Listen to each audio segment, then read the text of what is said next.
afternoon, everybody. Welcome to this January 26, 2021 meeting of the City Council Budget and Effectiveness Committee. We'll start as usual with introductions. My name is Ed Driggs. I'm the committee chair. And if the others could introduce themselves, please. Hi there, this is Julie Eisel, committee member. Dimple Anchmara, committee member. Renee Johnson, committee member. Thank you. Malcolm Graham, committee member. Hey, Malcolm. And others in the room, please introduce yourselves. Ryan Bergman, budget director, and then also she stepped out, but Marie Harris is in the next room, ready to help as well. Kelly Paneri, CFO. Patrick Baker, city attorney. Lena James, deputy city attorney. Hello, Lena. Anybody else online? And Donata Jackson, Office of Constituent Services. Okay, so let's kick off. Our first agenda item is a review of the Citizens Advisory Committee on Governance. I'm going to hand over to the city attorney in a minute, but I just want to say by way of preamble here, you will recall, committee members, that we talked about this at some length, and we saw some slides showing what the implications were of some of the recommendations we received from the Citizens Advisory Committee. We then had a discussion about this at the council summit, which I think it's fair to say was a little unstructured. So what we're doing here today is trying to derive some conclusions from what was talked about at the summit and see if this committee can recommend some action steps or a way forward for the full council. And having said that, am I handing over to Ryan now or to Patrick? Yeah. You're handing it over to me, Mr. Driggs. Okay, go ahead. Thank you. As Mr. Driggs said, we just have 3 slides for you guys, trying to get the committee onto a process for what you'd like to do next. This first one just talks about the 3 points of contact we've had recently on the governance committee recommendations. We had 4 speakers that came and talked to full city council. Primarily, they spoke out against nonpartisan elections.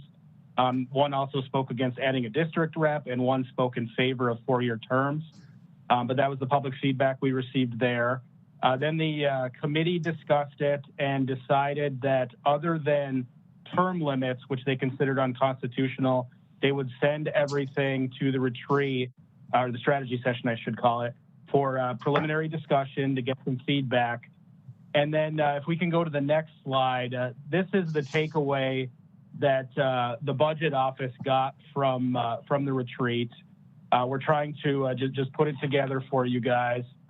I won't go through everything here. There seemed to be a general consensus from comments not to move forward with nonpartisan, to maybe consider some of the at-large district rep comments after the redistricting after the census process is completed. And then really I draw your attention to the last bullet there, which is 4-year terms and staggered elections on those 4-year terms, which is really where we felt there was consensus from the council to perhaps move forward with some kind of a recommendation. If we go to the next slide. And so this is the slide that we'll leave it on for your discussion and consideration. As Mr. Drake said, this is about managing the process. If the committee would like to move forward with this recommendation, then it can be with it can be a recommendation that you guys support it. It can be a recommendation that you would like a full formal vote on this process. We did also put a couple of comments that we heard specific to these items at the bottom here. I think it was Ms. Eisel that mentioned, is it worth separating mayor and city council into different referendum items? And then also there was at least one council member that broached the idea of not doing it by referendum, but by doing it by vote of council, even though that may result in, likely would result in petitions. So I'll leave it there unless Mr. Baker has anything else to add about the process. I think I would turn it over to you, Mr. Driggs, for council's. So yes, thank you, Ryan.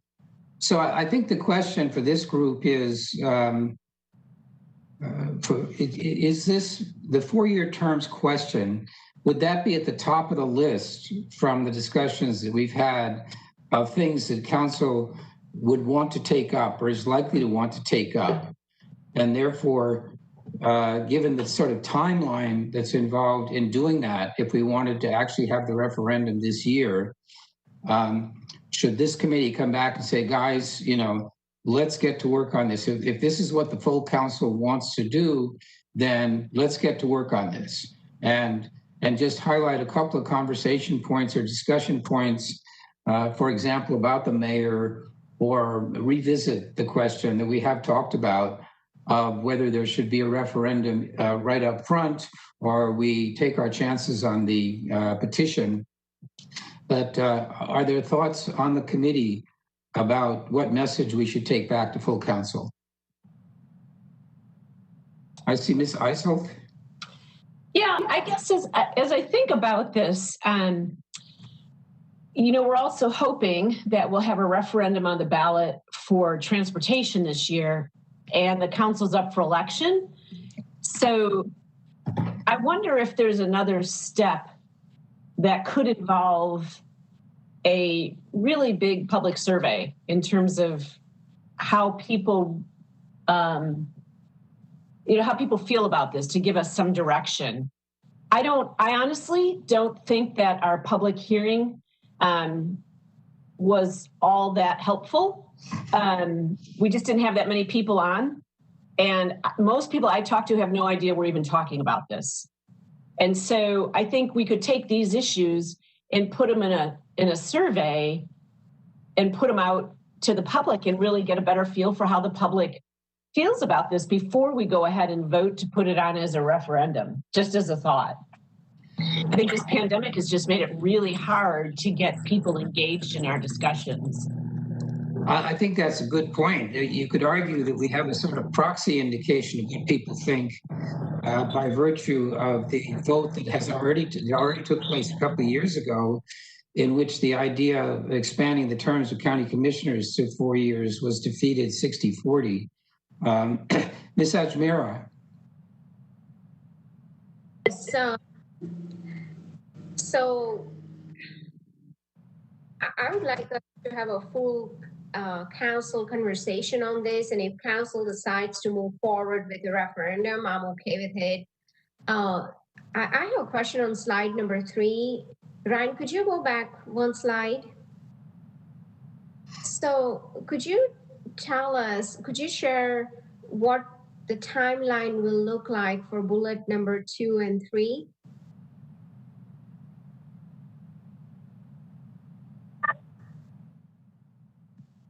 If you don't mind, if I could send that to Mr. Baker, would probably have a better understanding of the redistricting timeline. Okay, we're still in that issue as it relates to redistricting, as to when we would actually have the information. I don't have any more information for you at this time, other than what I gave to you the last time, which is what I've been told is there's what was described to me as a better than 50-50 chance that we would not have the information in time to do redistricting in the fall, like we would expect. Usually you get this in early spring, then you've got the opportunity to take a look at the districts and make the necessary changes going forward. So that's still an issue. As I get more information, we'll move quickly with that. But redistricting is something that actually, you know, has to happen by law. So it doesn't require a lot of preliminary council discussion, other than once we've got that information, then we will bring it to council for the redistricting process. Okay, so currently, I don't remember what you had shared with us before, but what is the timeline that you are anticipating to get the census data? I have heard, and this is completely, you know, hearsay, that it may be midsummer, mid to even late summer. But that's, you know, again, outside of my personal knowledge. I'm just hearing that from sources at the League of Municipalities. Okay, thank you. And I think the point about that was that we are trying to translate the recommendations from the citizens group into actions that council may want to take now. This one, we need the results of the census data before we take up the question of whether or not we should reassess the at-large district representative makeup of council, because we wouldn't want to attempt to do that under the old structure and then have to go back again when we get the census data and think again about how we do it. So I think the logic here was not intended to prejudge how we might come out on this. It was simply the point that it's going to be months before we have that essential information from the census that would allow us to embark on this process and in fact require us to do so. So what we're talking about today is what do we have that's actionable? And I think you see from this slide that you recall the committee actually did vote to recommend against trying to tackle term limits. So we, you know, as far as we were concerned, we took that one off the table. The question of compensation was suggested should be part of the budget process. And I think that may be right, but I don't think it's actually primarily a money question. So I think if we want to take that on during the budget process and hear the manager's recommendation, we need to be mindful of the fact that public perception of what we do about that is going to revolve around considerations other than just the city's financial capacity to find an extra $150,000. But we can sort of incorporate that into our budget process.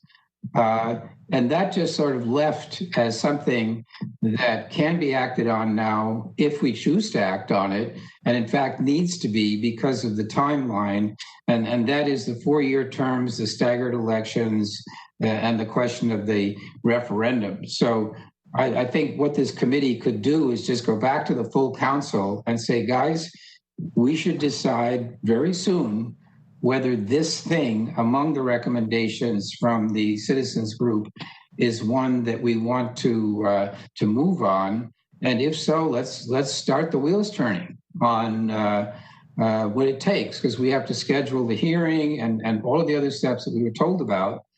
And I don't think this group can decide whether or not we ought to pursue the 4-year terms. I think our advice in order to help the council move forward is just to say, we should put this on agenda soon.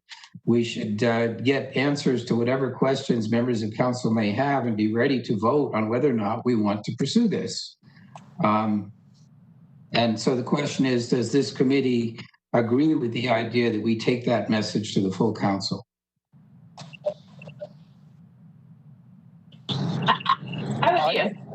Go ahead, Malcolm. No, thank you. I concur with that line of thinking and logic. Obviously, I think this is a question for the council as a whole. And I think that the recommendation that Ed just laid out kind of makes sense for me.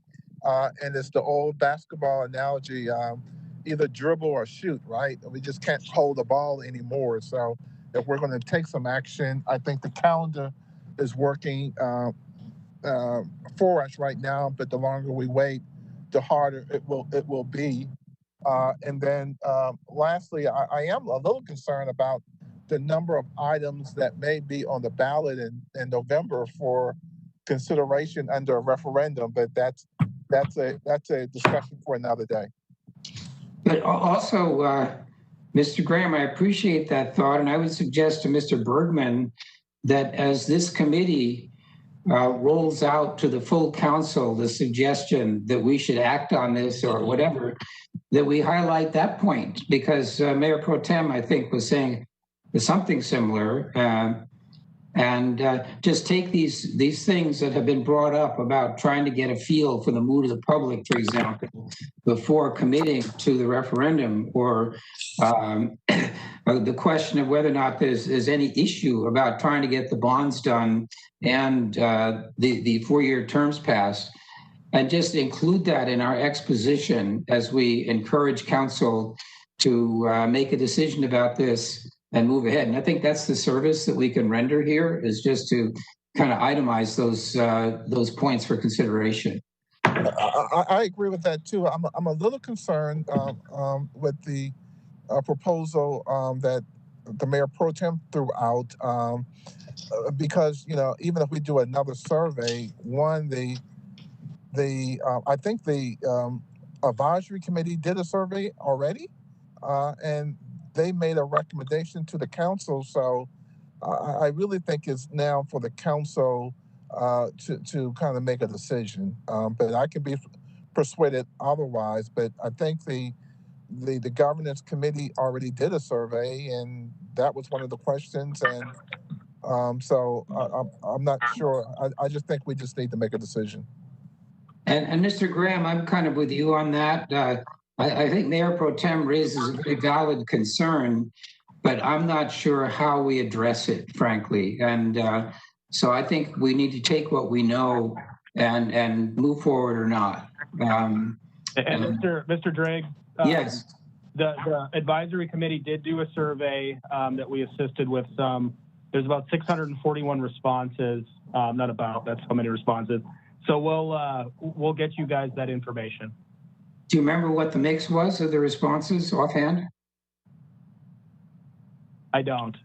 All right. So, all right, we'll have that information, and that may be as good a response to the Mayor Pro Tem's point as we are able to muster. I'm always concerned about these outreach efforts and samples and stuff. I mean, unless you conduct a full-scale opinion poll, which costs money, whether you're going to get a really good prediction of how a referendum will turn out is kind of doubtful in my mind, personally. But Ryan, if you could get that number for us, what that poll revealed, that might be useful also to carry back to council. But Ms. Ajmera, do you still have your hand up, or is it again? Yes. Do you want us to make a motion so that we can move forward with referring this to the full council? Yes, I guess we could make it an action of the committee. So do you have a motion in mind? Yes, the motion is to bring this to full council and vote. All right. Do I have a second? I have a question. Yes. I'm just not sure what we'd be. I agree that we should take it to the full council. And yes, you're right, there was a survey. So I guess that's confusing. I guess really what I'm saying is I just don't feel like people are plugged into this. So I do think the whole council needs to discuss it, but I'm not sure what we would be voting on at this point. Well, maybe we just go through the motions of saying, yes, I make a motion to do this or that as a full council. Just to clarify, so the motion is to whether we put this on referendum or we don't. I mean, that's it. Because I know some council members prefer not putting it on referendum. So I want that to be a full council discussion. And if majority decides that it should go to referendum, then that's the decision. But like Mr. Graham said, we do need to move forward. We have other items on our agenda. So we need to move forward with the board.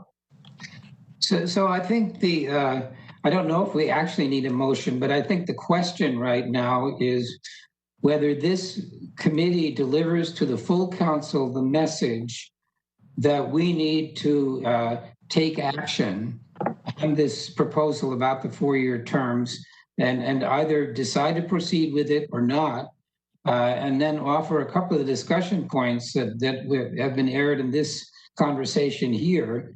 But mainly it's just to say to council, guys, we have to act on this. This is one of the recommendations we got. It's one that's a little time sensitive, and we need to move on it. So see if we can kind of initiate a council action without prejudice to what the outcome might be. And that would include leaving open the question of whether we had the scheduled referendum or took a chance on a petition that basically just say, guys, among the things that we got back from the citizens group, this is the one that we really need to focus on which we need to take some action soon. So please let us just decide as a full council whether we want to do this or not.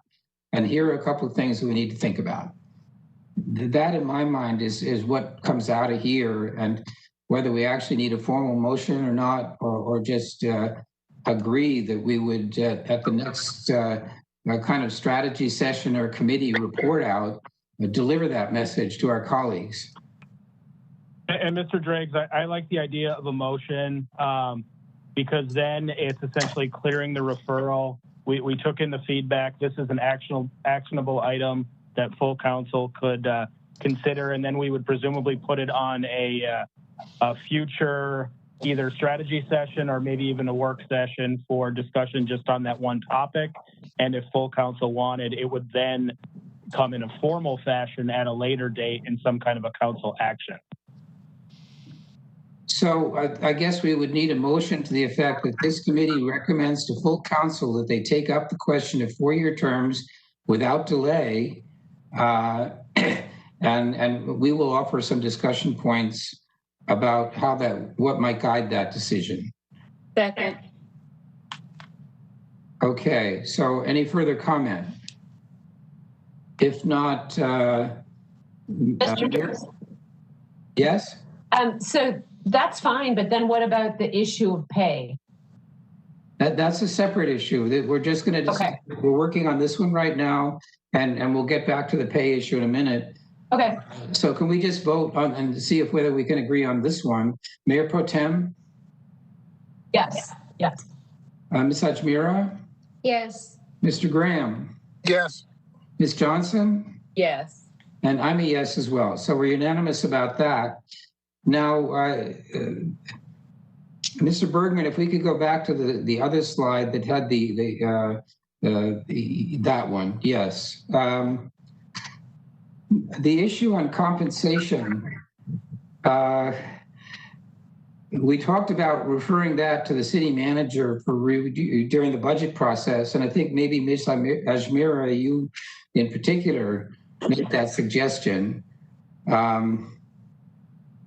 So is that something that we want to actually take back to the full council, that this should be incorporated into the budget process?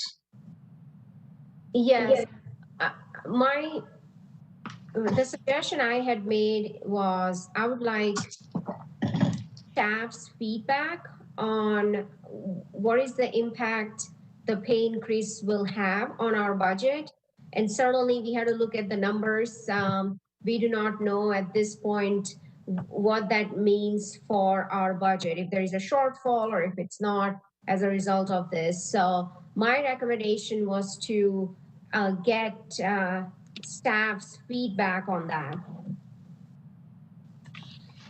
So if I could chime in here, one of the reasons that I think it seemed like council was treating this one a little bit differently is because unlike some of the other stuff, this isn't a referendum or anything complex. This is something that is within your purview in a normal budget process.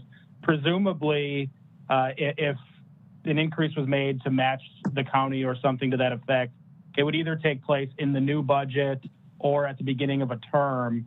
But having that discussion prior to the regular budget process itself wouldn't provide any extra advantage. So I think that's why the thinking was it would be part of this upcoming budget process. And I concur with that. I'm sorry, Mr. Chair, I can't find my hand raiser on the cell phone. Go ahead. We're fine. But I concur with that. I think, at the retreat, the impact on the budget is going to be minuscule. I think less than $150,000 of a multi-million-dollar budget. So it's not a major impact on the budget at all.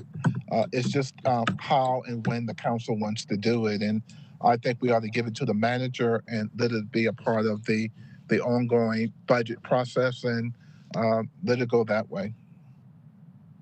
So before we did this, we would want to have information about compensation of other councils and the kind of due diligence that we would normally do.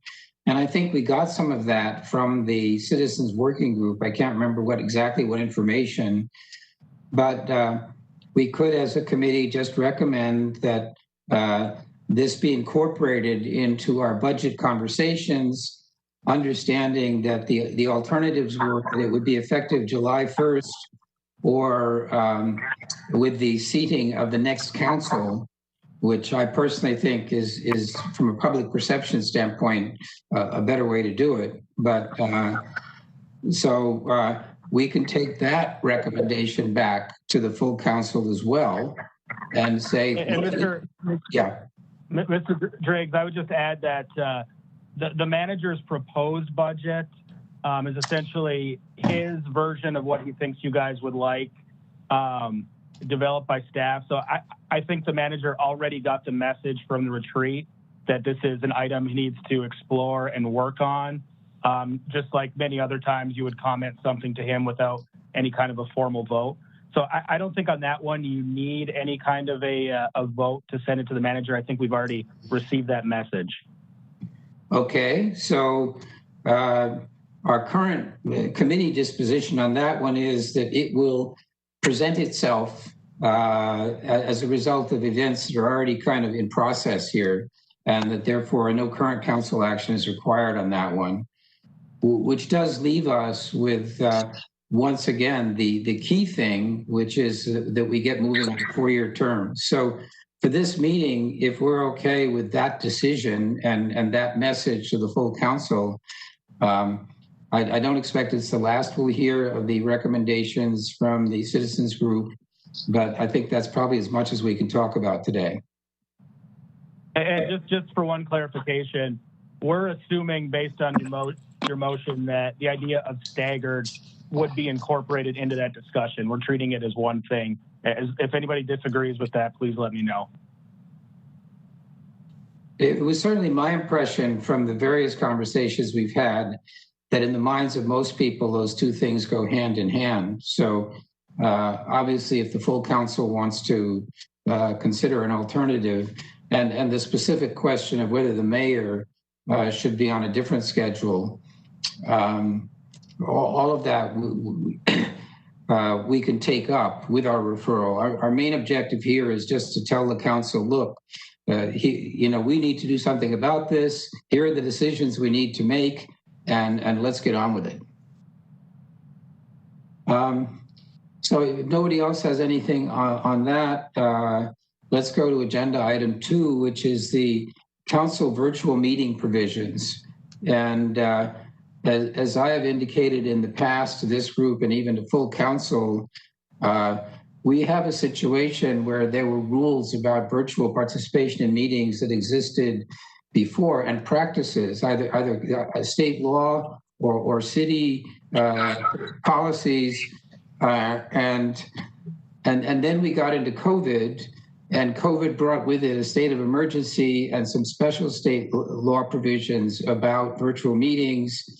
And then there will be a time after this state of emergency when we essentially revert to what was there before, subject to actions that are within the authority of council to modify our existing practices.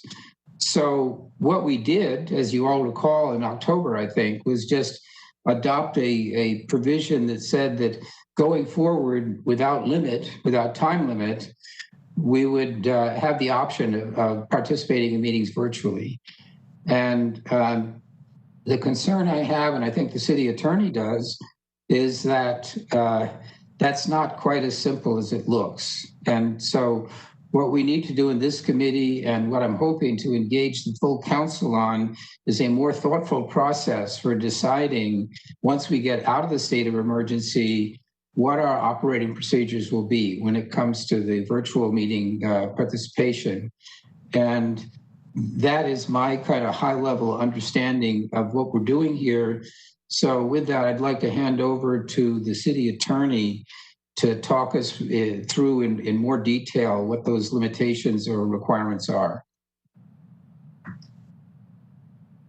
Thank you, Councilmember Driggs. And I believe Lena, Deputy City Attorney Lena James will walk us through these slides. Good afternoon, everyone. Thank you, Mr. Driggs. I'll walk you through it, and then you can fire your questions toward Patrick and let him take the heat. So my recollection is when we went into the pandemic last March, and this was a subject of conversation across municipalities all over, which was what are the laws applicable to open meetings and certainly to electronic meetings. The city of Charlotte already, through councils, through your rules of procedure, had already allowed for electronic meetings. So that's what that first bullet under current law speaks to, is that there's state law that allows for electronic meetings, and our council procedures match that as well, so that we allowed for telephonic and electronic. Then in about April or May, the General Assembly adopted new laws, and part of those new laws, which were all in the chapter under statewide emergency declarations, the new laws defined, among other things, the term remote meetings. So remote meetings is a newly defined term. It's in the emergency declaration statutes. It's not in the open meetings laws at all, and nothing in the open meetings laws actually was revised under this new legislation. So the remote meetings laws essentially allow us to provide notice and access to the public to participate and for council to operate remotely as long as a statewide emergency declaration is in place. And I think it's important to be aware that that does not apply to local declarations. So for example, in early March, when we were operating before I think the governor had issued phase 1, we were in a city and a county declaration of statewide emergency. Theoretically, I would say this law would not have applied during that time because it was not a statewide emergency. But we have continued to be in this statewide state of emergency, and so the law works under those situations. So that addresses that second bullet. And finally, the third bullet kind of summarizes and describes your current rules of procedures, and more specifically, Rule 28, which has to do with telephonic and electronic attendance. If you move to the next slide, thank you. We have tried to identify, and I believe some of these issues and questions were raised as a result of council's action in, I believe it was mid or late October. And I believe shortly after that, Mr. Baker circulated some law and information to at least to the committee members in the course of discussions that this particular committee had about remote participation. And so what we've identified is there's certainly, there doesn't, I think the blogs that we've discussed and the School of Government's guidance, I think there was a 2013 blog that we referenced and talked about, was certainly written at a time before we went into the time frame we're in now with the pandemic and most of the world operating remotely. So clearly the way we do business has changed. I think the law might change, but given where we are and what the current status of the law is in North Carolina, one of the questions and issues was, even if we change council's rules of procedures, specifically potentially beginning with Rule 28, where does that still leave us on the questions of, and the questions that I think Mr. Baker and I might say that we have the most pause over or hesitation are about the question of a quorum and a voting. And that really has to do with, in the case of a quorum, physical presence. Do you need to have folks physically present to establish that quorum? And then secondly, on the question of voting. And again, the new laws, the remote meeting laws, very much have written in some language that says, as long as it is evident that council members have maintained simultaneous communication, and I use these terms because these are the terms in the law, as long as it's evident that simultaneous communication is maintained during the course of the meeting, it's sufficient for quorum, it's sufficient for voting. But again, we would then, after a statewide state of emergency, we would default back to our regular laws, and that might not be applicable. So that's what's been identified in that second slide. And the third slide, the final slide, is simply just an attempt to take a stab at revising some of the language in Rule 28, specifically with respect to committee meetings, and then secondly with council meetings. On committee meetings, what we did was just delete the language regarding being unavailable due to illness or injury, so that it could be for any other reason potentially, and reduce the number of advanced hours that would be necessary to 2 from the previous 48. And then subsection B of Rule 28 speaks to council meetings and the various situations. So one of the things that Charlotte had that many other municipalities did not is that we were already allowing for electronic meetings, including for the 3 reasons that are listed under subsection B, which is in order to achieve a quorum, if there was some other one of those other reasons, whether civil unrest or an emergency, and it was necessary for council to either take action or delaying the meeting would have required renoticing the meeting. And so the proposed revisions are simply an attempt to see if we can expand it to other kinds of situations and scenarios. So I'll stop there without getting much more into the weeds and see where you want to take the discussion. So thank you, Lena. There are a couple of things. For one, my recollection of the School of Government recommendation was that if there was a council decision, the majority vote of which was cast virtually, that might be open to legal challenge. So I just recalled that as being one of their points.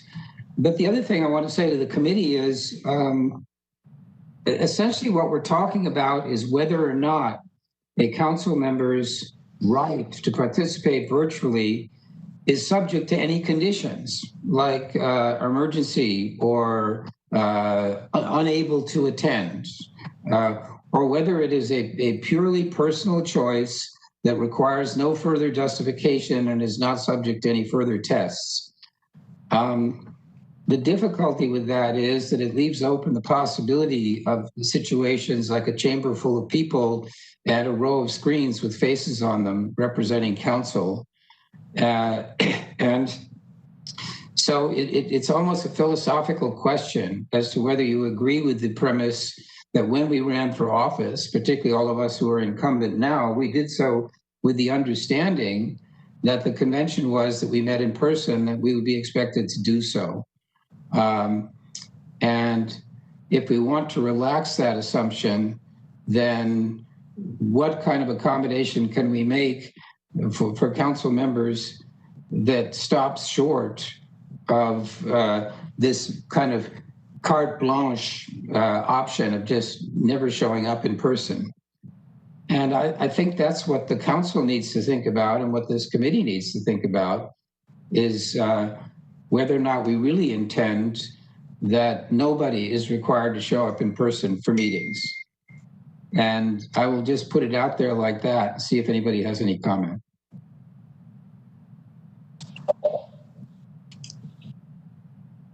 The silence is deafening. I'll admit, I'm kind of stunned by this.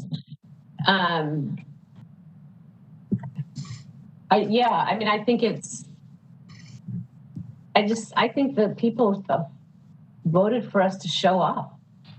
And I also think that there's a lot to be said for all being together in a meeting just from if you think about this pandemic, I frankly feel like this has been a really hard way to govern because we're not in the same building. We don't really talk to each other that much anymore, unless it's very organized and structured. I don't know I'm just sort of taken back by this, to be honest. And I can envision every single Monday or in front of a committee where the mayor, whoever the mayor may be, is calling people to find out if there's going to be a quorum, or if somebody called with 2 hours notice to say, I'm not going to be in there today, and constantly having to find out whether or not there's going to be a quorum. And to your point, if you have a situation where you've got 500 people that came in because they feel strongly about something and there's only 2 or 3 council members there, I don't know. I'm struggling with this. Well, I think it is a struggle, and I have to say I am too.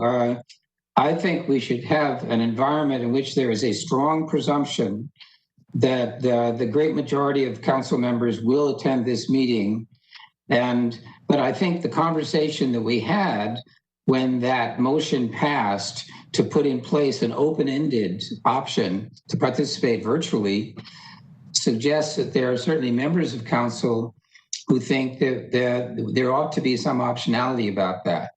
And that's why, although my personal preference would be to kind of go back to the way we used to operate, with, again, the idea that we meet in person, to accommodate those who think that we ought to be able to participate virtually, can you have a pretty narrowly circumscribed option that says, okay, twice per quarter, you may participate virtually, and given the number of people who would be in attendance in person, I think the legal environment we're in would allow for that. I think we have the latitude to make that decision if that's what we wanted to do. But the question is, once again, we go back to full council, and having had this discussion, what is our kind of takeaway from this, or recommendation? So I would like to hear from the other members of the committee if you want to let me know what you think about this one. I'll jump in. I think we need to go back to where we were operating. All right. I think it's relatively simple. Notwithstanding the fact that we're still in a national public health crisis, that hopefully the type of national support we're getting in terms of vaccine distribution as we get into the summer and the fall, that we ought to, as a council, be looking to getting back to where we were prior to the health crisis.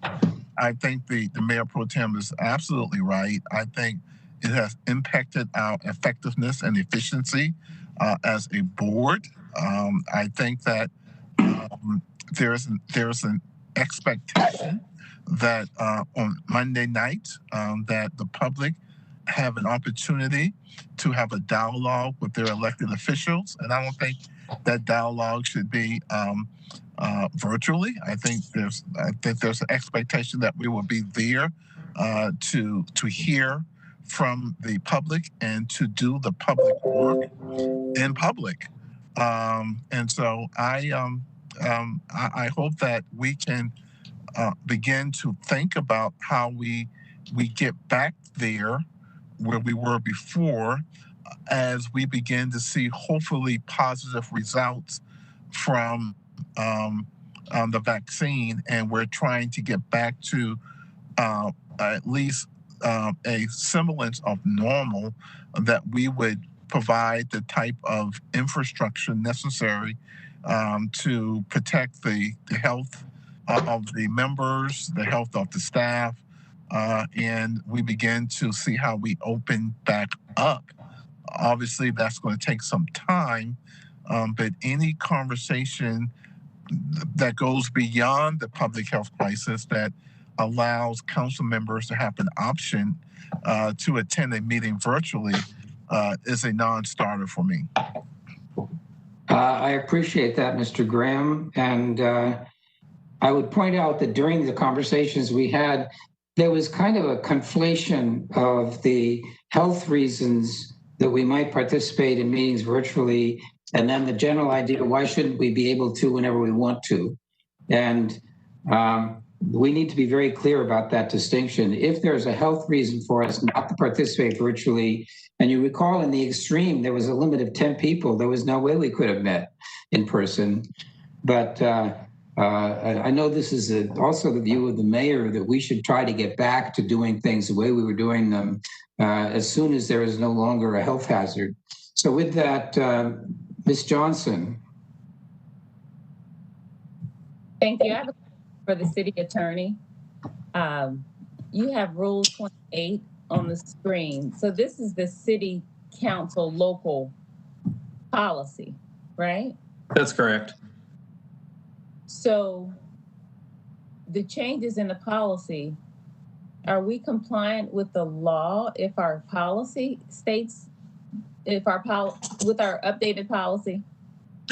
So, and I don't, the short answer to your question is, I don't believe that you're out of bounds with the law, but, and I don't know if you recall the 2013 blog, it is unsettled as to, and let's just take the pandemic out of the equation for the time being. So I don't want to do that because we're in a pandemic. Well, there's no way to answer the question unless I tell you how things were prior to the pandemic, because the pandemic is a separate thing. So long as there's a state mandate of an emergency, those are the rules that are embedded in 166. So I'll stop there if you don't want me to respond. Thank you. So 2013 was forever ago. And I think Lena said it, it's foreseeable that things may change. We see that we can operate virtually. And to say that that our outcomes have been affected, I think we've done amazing work in 2020, and it's demonstrated that we can get work done. We can, if there are personal preferences or politics that we've not been able to engage in, I don't know that our public has suffered because we're not meeting in person. Another thing that I want to say is that we're leaders and we're voted by our constituents. So there's not going to be anyone that says, "Oh, I just don't feel like coming in because it's Monday." That's sort of insulting for anyone that has preferred to meet personally for personal reasons or for health reasons. I think that Mr. Driggs said earlier, he said it's going to be months that that would allow us to embark on this or require us to do so. So that was on another subject.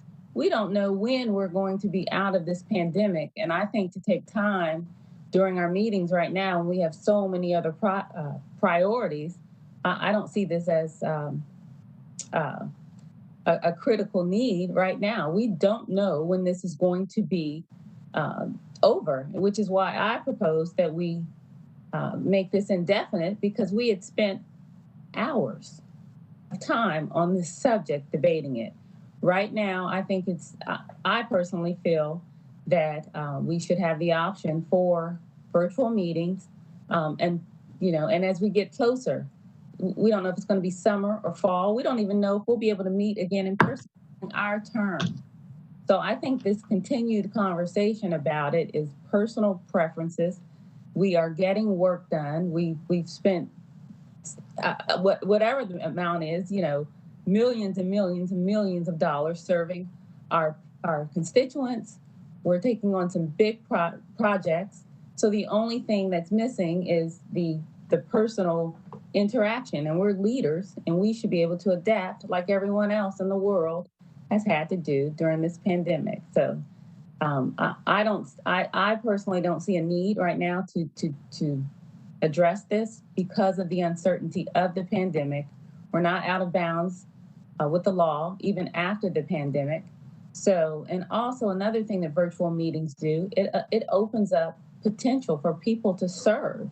Yes, we know when we run, we're going to meet on Monday, but today's Tuesday, and we meet on Wednesdays and Thursdays. So this opens up the door for individuals who are not retired or independently wealthy or employed to balance the service on city council. So I think we're with the program, we're moving towards the future, and that's just my thought. So thank you. So, Ms. Johnson, I agree with you that there isn't time sensitivity because we are talking about what the situation will be when the pandemic ends. It's one of the reasons that several months have been allowed to go by since that original October action before we even got to the point of having this conversation.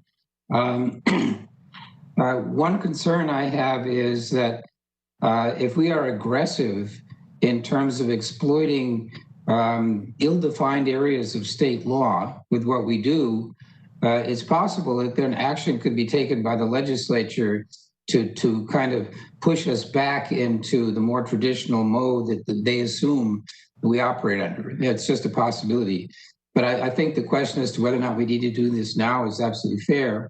I see a couple of other hands up. Ms. Ajmira.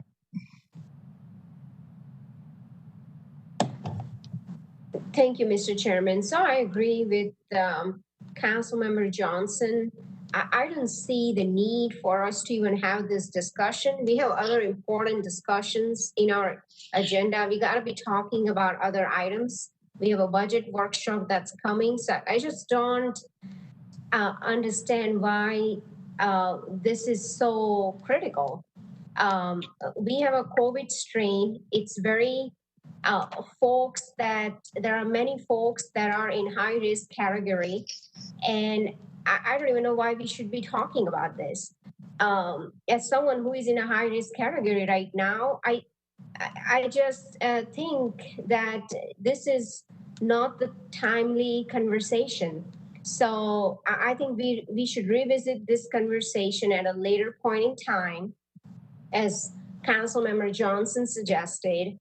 And just like every other employer out there, there are Fortune 500 organizations that are already figuring out how to work virtually. I think that's what we got to continue to do. We have been very successful with deploying our COVID relief dollars of millions of dollars. We've been very successful at implementing some major changes. So I don't see why this is an issue right now.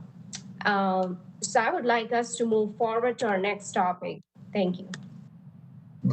Mr. Chairman, I'm going to respectfully push back just a little bit, slightly. Listen, obviously we don't have to make a decision today or tomorrow about this. It's not a pending decision that we have to make. I disagree slightly that about our effectiveness and our efficiency as a body. I think there are some deficits from my perspective. My perspective that a group could really benefit from being together. So whether we discuss it today or tomorrow, I think there is a deficit there. That the informal, like for example, our meeting last night lasted on one topic well over an hour and 20 minutes when it really could have took about 30 minutes if we had the ability to come together, ask some of those questions before the meeting, and it would help the meeting be a lot more effective and efficient. So I'm an optimist. I'm hoping that this national health crisis is slowly but surely coming to an end, based on better leadership and based on the vaccine. There's 3 or 4 now available. I consider a member of City Council be frontline workers. Our police officers, our firefighters don't have an option to work virtually. They have to go to work and do the job. And I think it is responsible for us to have a conversation that goes beyond the public health crisis, because it's going to end.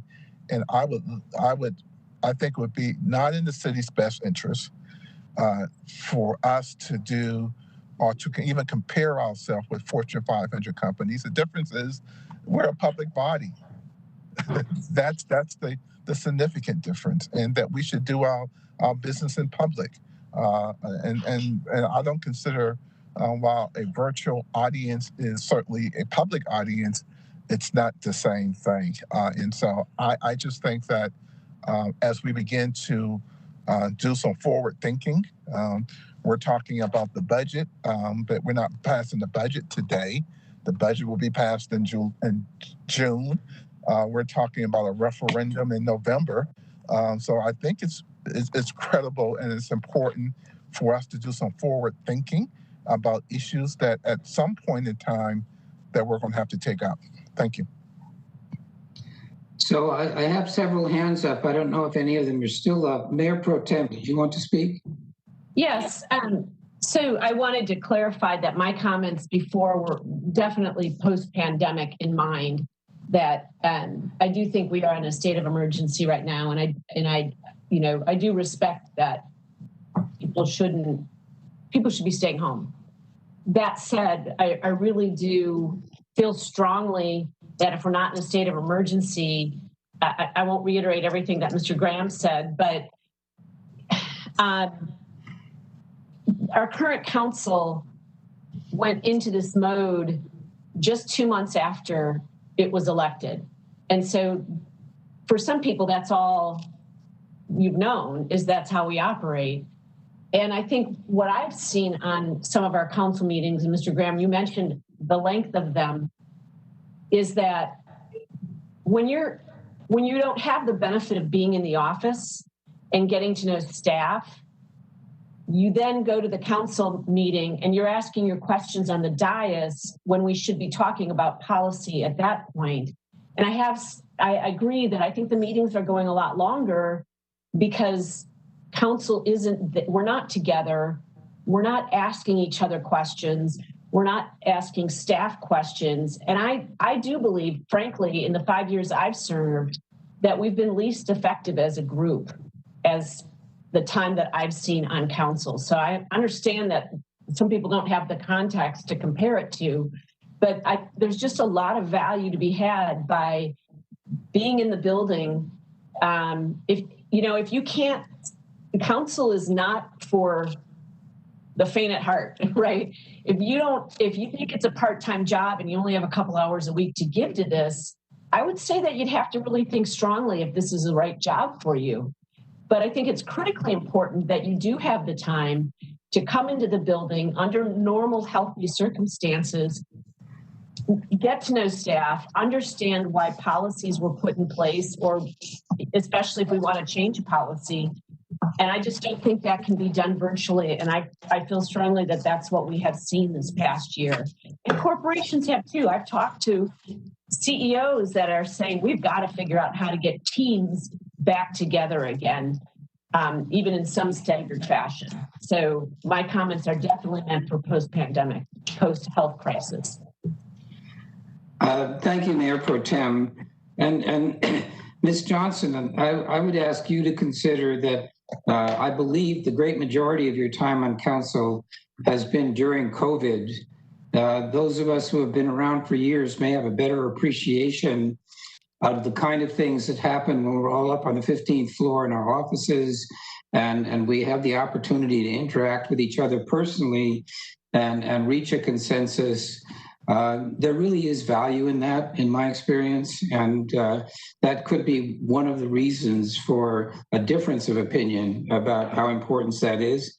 The other point I wanted to make was when we passed that decision in October about virtual meetings, participation in virtual meetings, we could have and should have limited it to the duration of the epidemic and of the state of emergency.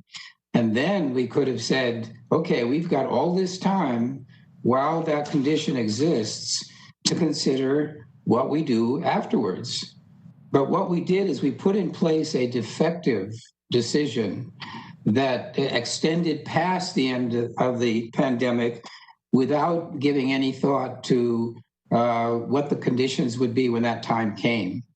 So the reason that we're talking about this now is maybe to put the cart back before the horse and recognize that the rule that we adopted about unlimited virtual meeting participations was really specific to the epidemic, and that we should use this time to, or whenever that future time is that some people are suggesting that we take up this issue, that instead of waiting until then to fix the thing that we did, in my mind, improperly, let's fix the thing that we did, and then we still have all the time in the world to talk about what will happen after the end of the epidemic.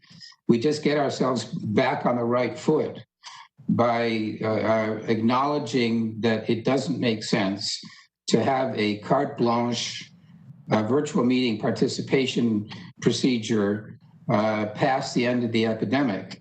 And that is not disrespectful to the circumstances of the epidemic. It doesn't limit us in any way. We can still have the same conversation at a later time that we would have anyway about how we want things to work later.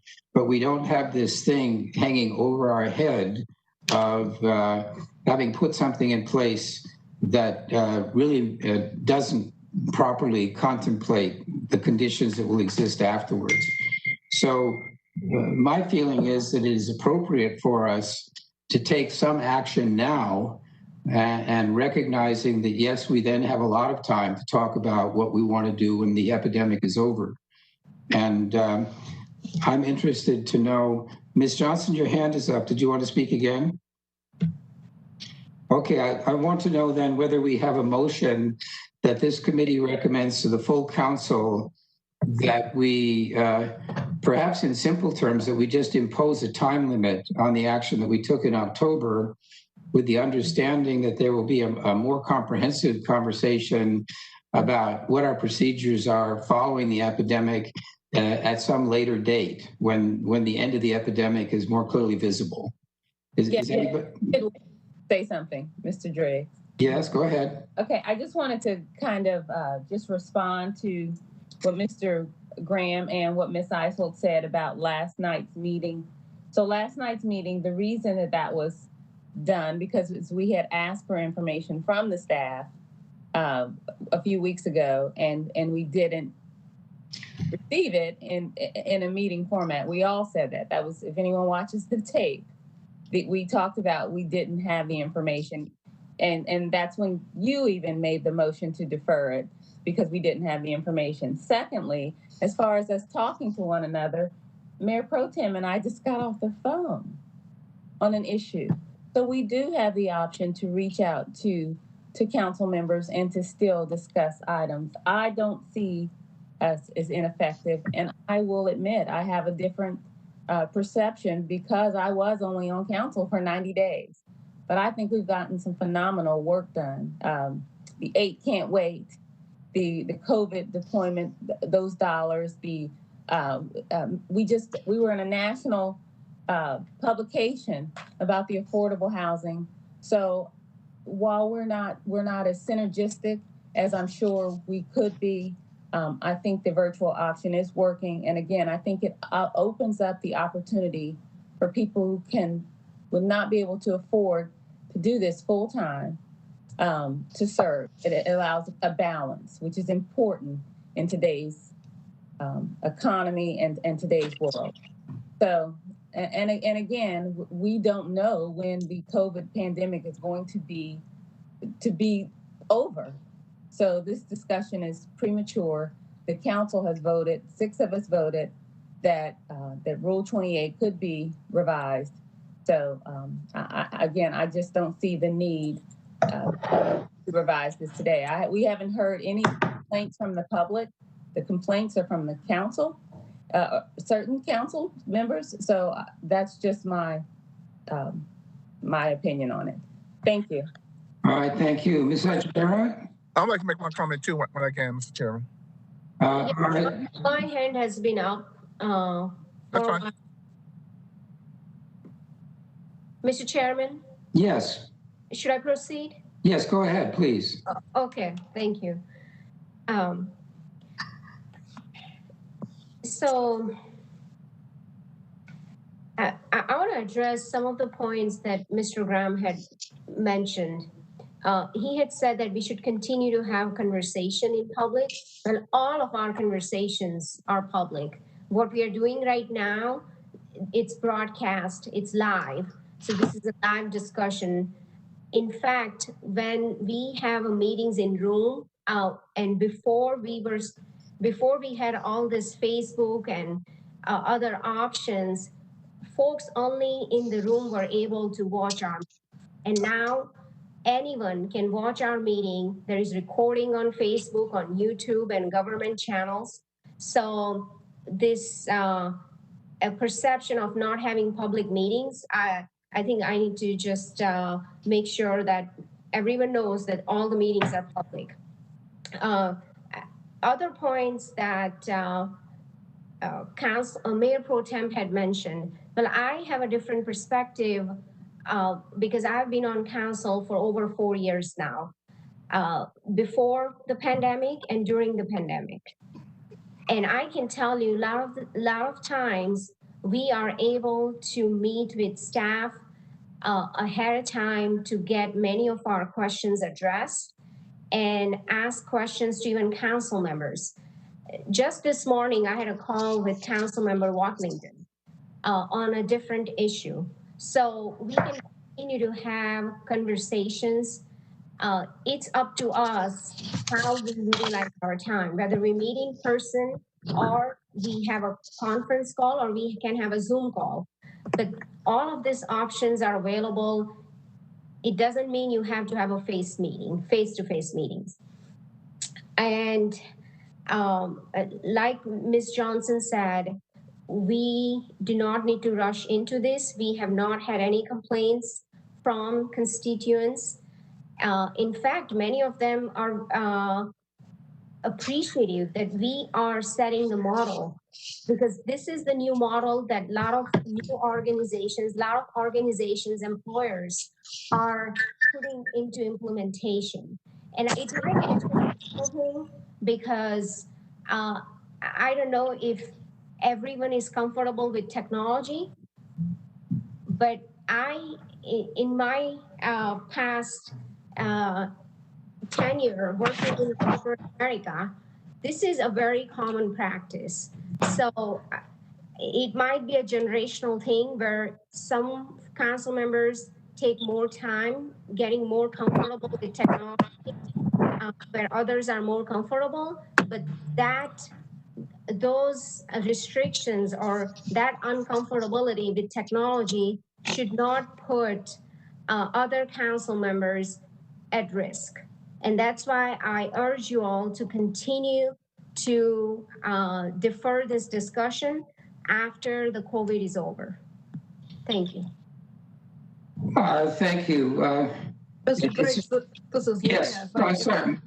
If I may, just as a point of clarification, share that, I think the point at which we'll be forced with the question will be when the statewide declaration is lifted, right? So I just want to make sure that folks understand, the council members understand, that even if we had not made the motion that we have in October, we would be able to continue to meet the way we are meeting now as long as the statewide emergency is there and with the new laws that were put in place. But all those laws are tied to that statewide emergency. So as soon as it's lifted, we will then be forced to face the question and potentially have challenges. So again, and I think slide 2 just speaks to those potential challenges. So I just wanted to reiterate that. So it's pretty apparent to me that this committee is divided 3-2, I think, on the underlying question about how meetings should work after. But what I want to suggest is that the only action we really need to take or ought to take is to add a time limit to the decision that we made last October that causes it to sunset at the end of the pandemic period. And that leaves wide open the question of the discussion that we can have later about what happens then. And so I don't think it limits the suggestion of people who say we shouldn't need to do anything right now. But what it does is it just cures a situation in which what we have in place contemplates a kind of a nonsense, an unresolved issue about how our meetings will work later. So yes, let's defer the final decision about how the meetings will work later, but let's understand that what we did in October, suggesting that the meetings are wide open, as it were, on virtual participation, was really not a good place for us to be. And I don't see how it's limiting in any way for us to agree that we simply put a time limit on that decision we took in October out to the end of the state of emergency and give ourselves all the opportunity in the months to come to have the more meaningful conversation about what happens later. Does anybody really disagree with that? Is that something we can get together around? So I think it makes sense to me, Mr. Chairman. And again, it's it's a circular argument at this point. And I think the attorney is correct until the state lists this state of emergency, right? But it's just kind of doing some forward thinking as an organization. And again, I just wanted to make the distinguishing difference. I think everybody's okay with technology. I don't think that's the issue at all. It's the issue is that we're a public body. And while our meetings virtually are public, I think, in normal times, the community would expect us to be public facing. And even in times that are not normal, like this public health crisis, and Councilmember Johnson is correct, we've made a number of great initiatives, like what she mentioned, the police accountability issues that we did, and some of the other stuff that she mentioned. But I would remind her there were a number of meetings in the building about those issues in person when the chairman and the mayor and others were trying to kind of put the pieces of that together, working with staff. They were in person. I was in the building today speaking with the mayor and her assistant and others. Just saying. Thank you. Yeah. Mr. Baker, if we did, as a committee, recommend to full council that we simply introduce a time limit on the action that we took in October, with the expectation that there would be a wider ranging conversation about what happens after the end of the state of emergency, is that a good interim fix? I mean, does that improve the situation from your standpoint? I believe that it does, yes. So is anybody willing to make a motion to the effect that this committee recommends to full council that we limit the action that we took in October to the duration of the state of emergency? So moved. Second. All right, so I think we've had enough discussion on it. Why don't we just go ahead and take the votes? Mayor Pro Tem? Yes. Ms. Ajmira? No. Mr. Graham? Yes. Ms. Johnson? No. And I'm a yes, so I'm sorry we couldn't kind of come together around that, but the motion carries 3-2. Let's move on to our last agenda item, which is the February budget workshop agenda. Mr. Bergman. Yeah, if we could pull up the agenda itself. Next Wednesday at 1:30 is the first of 3 budget workshops we will have. So I wanted to bring the proposed agenda to this group, similar to how the manager would bring the strategy session agenda to this group. So I'm looking for feedback from you guys. Let me walk through a little bit because it's just titled. So let me tell you what it means. Let me start with the first and the fifth one because the other ones fit together. So the first one is just a general fund revenue update, which should only take a couple minutes. I'm picturing the metrics that we get each month, giving it to you guys so you know what's been updated, what's going on. Shouldn't take very long. The fifth one, the budget engagement strategy, Tiffany Blackwell, who used to be Tiffany Waddell, who many of you know, works in the budget office for us. She's been working with a team on some ideas to enhance our budget engagement strategy in such a difficult year. So we wanted to present that to you guys. The other 3, which really work together, I'm a little bit excited about personally because it's an interesting time where this council gets to build our 5-year capital program. Even though we don't have a bond in this budget, we will ideally put a proposed budget that has our 5-year CIP plan. And we are now beyond the big ideas. So it's, well, I wouldn't describe it as a blank slate because there's certain things that we have to do to keep maintenance going. There is a lot of freedom for this city council to populate the next couple of bonds.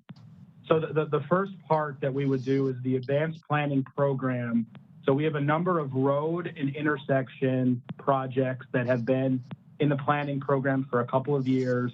We'll have some preliminary cost estimates, and they're still early, but we'll have cost estimates on those. We'll also talk a little bit about the final 2 segments of the Cross Charlotte Trail and where they are with planning on those. An opportunity to talk to Ms. Babson, Mr. Rieger on why some of those projects rose to the top in their planning to get into the planning fund. And then second, we would talk about some of our consistent year-to-year bond programs, such as sidewalks, some of our traffic management programs, things of that nature. We'll walk through those, collect your questions to try to be able to answer them going into future budget workshops. And then finally, maybe the piece that I'm most excited about, what I want to be able to do for you guys is build some of the early cost estimates we have on roads and intersections into our typical year-to-year programs, so you guys can kind of get an idea on what that means if you try to do one road project every 2 bonds, or one road project every 1 bond, or multiple road projects. If you try to do things like that, what does that mean for the rest of our program as you try to populate the 190 million? So, I mean, while in this type of setting, it's not a whiteboarding exercise or a plug and play, it really is us trying to get information from you on which of the programs you prioritize, the funding levels you anticipate, I mean, things like that, so that we can try to build a 5-year CIP in this budget based on your feedback. So I feel like I could talk about this stuff for quite a while, but I'll stop there, get your feedback. I'll also say that this is one of 3 budget workshops. So, I mean, we do have some flexibility on the next 2 to add in some topics that are important. We always have some consistent year-to-year topics that we have to go over, such as some of the enterprise fund budgets or things that happen year to year that we need to get in front of you guys. But for now, I wanted to put the first one in front of you and get feedback. So if I could add to that, the value of this is that it focuses on capital stuff. So we get the general fund revenue update, but bear in mind, on a year-to-year basis, the operating budget changes are sort of incremental, i.e. we're dealing in relatively small numbers as we change line items. But the capital program is where the really big dollars are and where the biggest impact is, where we have the greatest latitude as a council to make decisions. And never more than now, because we have the plans for the next couple of bond cycles are not populated. I mean, we have some projects that we know are going to happen. So what I like about this is it lays the foundation for the budget process as it relates to our capital investments. And therefore, I'm very supportive of this as the agenda for our first workshop. And I'm curious to hear whether anybody on the committee has other thoughts. Looks good to me, Ed, Mr. Chairman. Looks good to me. Thank you, Ms. Johnson. Looks good to me too. I was just going to ask Ryan if we can have information on our facilities costs for 2020, on what our savings have been through virtual meetings and how much we've saved the public. So if we can have that information, that would be great. Absolutely. Okay, thank you. Good. Any other comments on the proposed agenda for the workshop? Ryan, do we need a motion, like a committee action to approve this or recommend it to council? No, you don't. All right, so hearing no objection to this, let's assume that this will be the basis for our first workshop meeting, which you will then share with full council, right, Ryan? Yeah, I mean, without a referral, we would just go forward and plan on this for next Wednesday. We wouldn't put it in front of City Council other than maybe as part of your committee report out on Monday, if you'd like. Okay, well, let's do it then. And that is our last agenda item. The next meeting is scheduled for February 16th. And unless anybody has any further comment, I think we're ready to hear a motion to adjourn. Move. Second. Okay, all in favor, hang up, please. Thank you, everybody. Good discussion. Thanks. Hey, Braxton, you were awfully quiet.